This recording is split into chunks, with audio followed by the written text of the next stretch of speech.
Welcome to chapter number 3.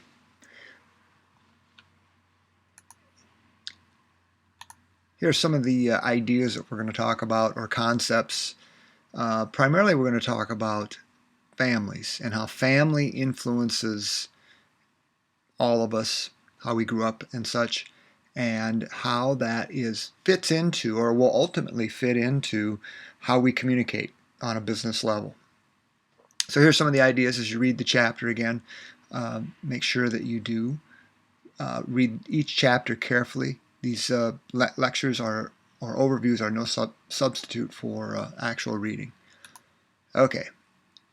So deep structure is conscious and unconscious assumptions of how the world works. These are influenced by the following areas. And at the very top, and I would say they have these inverted, the family is at the top, then religion, then the state, or the community around us. Family and religion really do go together in that, in most cases, the vast majority, our religious choices, our religious heritage is dictated by our family. Now, obviously, that can and oftentimes or sometimes does change, but family is an incredibly powerful influence on us as far as a religious outlook on life, or in some cases, lack thereof. These deep structures, and now you can see where the family, religious convictions go hand in hand with views of right and wrong, power and free will or free choice, what we need to be loyal to, where we should live, how we view life and life after death, or what happens when we die. They're incredibly powerful, and when they say enduring, they mean they last.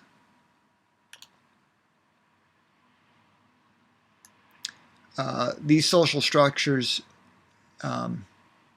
there's identities to be contended with. The I versus we, the group orientation versus the more individualistic one. Ethnic and cultural identities. Now, the ethnic identities may be different than traditionally as we would see a cultural one. So, for example, if someone, say, adopts a little baby from China and they are not Chinese, then their ethnic identity will be different than their cultural identity will be different than their quote-unquote ethnic identity. This is why I got to stress that culture is a learned thing. For the vast majority of arguments or whatever, and especially when we deal with business, culture is learned. So the idea that we need to assimilate to where we're going to work is incredibly powerful, because it's a culture. It's a system of habits and things of that nature. Now, the family. No truer words are spoken. First, chief socializing agent. Socializing is how do we react and interact with those around us, and in this sense, work. Absolutely the most fundamental of all human institutions. Very powerful, very important. Very important. And it is universal worldwide.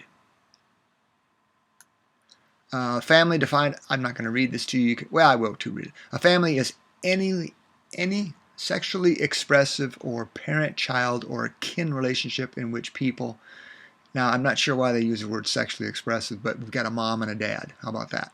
Usually related to ancestry, marriage, adoption, form of economic union, that might be part of it as well. The church instituted marriage and family. It does not come from the government, quote unquote. The government did not invent it. It is a function of people, and often and mostly at its core of our religious convictions. And for the majority of us, the Judeo-Christian tradition of marriage. So different forms of families. They call it the nuclear family, parent and child is kind of the classic North American and European definition of a family. There are different forms, people have different roles, and identities within a family, things that they're responsible for. Um, if anything that has changed over the years, I'm not 1,000 years old, but I can see differences in just the way the media portrays families than the way they did when I was a kid. I don't think for the better, by and large.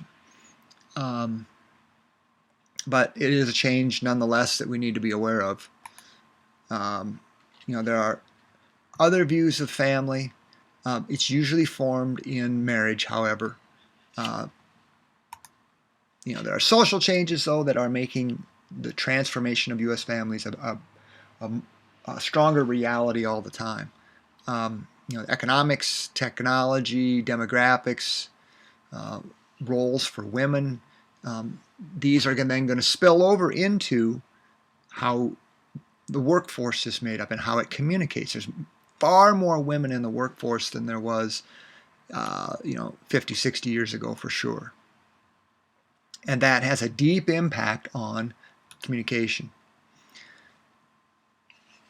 And here are some examples. Single parent homes are now, again, when I was a kid, I think I knew one person that was in a single parent family. Now it's a much more usual versus unusual thing. People that aren't married being together and having kids was a very rare thing. Now it's I wouldn't call it rare. It is more common than ever. There is more globalization. So what that means, from a cultural, i.e., communication standpoint, is the U.S. culture, the U.S. media is very ubiquitous, omnipresent, has a powerful world influence, and media does tend to push. And it's kind of sad that the rest of the world views the U.S. through the media because of, I don't think it's the best representation, or at least not a healthy one. But it, without a doubt, that skews people's view of family. Functions in the family obviously have more kids. That is a part of the family usually. Their economic realities, socialization. Someone that is called an antisocial is someone that doesn't get along and has troubles, to say at the very least. Socialization means training, teaching important traditions. You could just even say manners come from parents, usually moms, well tuned in moms, and that type of thing. Gives us identity, serves a whole host of purposes. Communication and culture. Now here we're starting to get into the little things that are more helpful to us. There's a context, meaning through the family there's usually a mom and a dad. Well, that they have authority, and they teach authority and language, and how do we react to those in authority over us?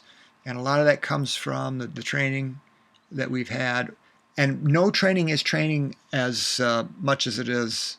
If you don't train I hate to use a dog as an example, but if you don't train a dog, you've actually trained him to do whatever he wants. And the same is true of people. If they're not trained, they do whatever comes natural. And that's maybe less than optimal. But families do introduce to language. Here's a little cross-sectional view of some gender roles, male and female, in the kind of a little cross-section of some other cultures. And you can read through these. This is part of what, and I will create a separate video to introduce you to the final project. But these are worth this compare and contrast. I think is excellent. And this is what I'm really after in your final project, something on this order, at least as an idea to compare and contrast. Gender roles have changed as well. Women are much more involved in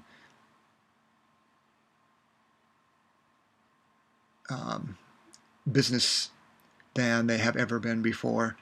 You know, I don't know. I mean, the text makes a statement that we got to guard against applying Western standards to all. If it, here's my thought. You can think your own thoughts, thought it out. But if those standards work well and they're successful, we should desire to apply those standards everywhere. I mean, again, culture's not sacred. We should look for, in a truly business sense, now I'm talking in a business sense, to apply those things that work best to create value. Because individualism versus collectivism, this is where you want to read, and we'll talk about it more down the road, Gert Hofstede, where they compare different cultures to individualism and collectivism. You know, individualistic societies, autonomy. The United States is a much more individualistic culture than others. You know, collectivists, feelings of dependence, loyalty, collective interests, group is placed before, you know, personal gain or personal harmony. You know, being disapproved by the group is avoided at all costs. Mother and child are distinct. You know, an individualistic family, children are encouraged to, like it says here, think for themselves. Now this is, you can see how this is wrapped up in the business culture, because businesses typically want you to think. Learn the processes, but then think, how can I best apply these? And this fits into the U.S. business culture and most of Western Europe and so on, and other, you know, highly developed countries. Collectivism, this is a different view. Now, there's some good things in here. The family is ahead of the individual. You got to rely on each other for care. Interdependence is stressed. There are benefits to this. I'm not saying that, like I am saying is, choose the things in each culture that are best and use them. There's a look at elderly. Now, without a doubt, the U.S. culture could benefit greatly by listening more to what people have been around for a long time. And we are a youth-obsessed culture, by and large. Now, the Arab culture, you know, you listen to and encourage to learn from elders. I think we should borrow from them. You know, as long as the elders weren't doing something counterproductive, we need to learn from them. Communication, then, and variants of when to start and stop conversations, when not to be interrupted. You don't interrupt. Now, this is something I was taught. You don't interrupt your elders when they're speaking. You listen. Those kind of things. Now, that's not always as highly ingrained in every kid now, I would say, that you would think should. Aggression, you know, decision making, who makes decisions, who contributes to the decisions, and so on. These are all interesting aspects of culture that spill over into the work world. Okay, that takes us through chapter 3. Thank you very much. Again, read the chapter and stay ahead of your work.